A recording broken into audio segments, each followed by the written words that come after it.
স্বাগতম নিউজ ওয়ার্ল্ডে।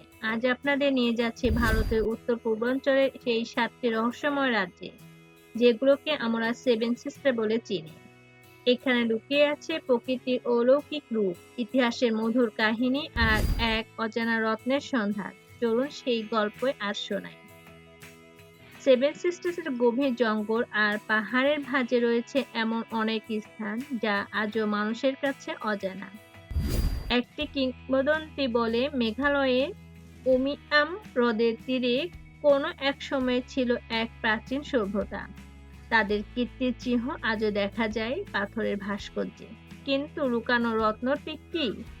স্থানীয়রা বিশ্বাস করে এটি এক ঐশ্বরিক মণি, যা অন্ধকারে আলোর ঝলক দেয়। এই মণির গল্প শুনে একজন অভিযাত্রী নাম ধরুন অরূপ শুরু করে এক দুঃসাহসিক যাত্রা। তার পথে থাকে নাগাল্যান্ডের মিষ্টি গ্রাম, মণিপুরের কংলা দুর্গ আর ত্রিপুরার মহারাজাদের প্রাসাদ। প্রত্যেক জায়গায় মানুষ তাকে বলে রত্নটি পাবে শুধুমাত্র সে, যে প্রকৃতিকে ভালোবাসে এবং নিজের লোককে ত্যাগ করে। অরূপের যাত্রা সহজ ছিল না। ব্রহ্মপুত্র নদ পেরোতে গিয়ে সে মুখোমুখি হয় ভয়ঙ্কর বন্যার।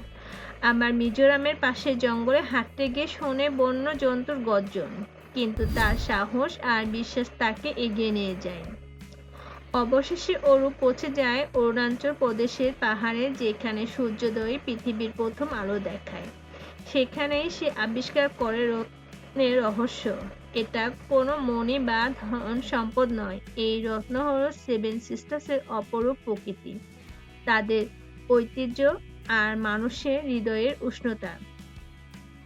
সেভেন সিস্টারের প্রকৃতি, সংস্কৃতি আর মানুষের ভালোবাসা সত্যিকারের রত্ন। তাই আসুন আমরা সবাই এই রত্নকে সংরক্ষণ করি।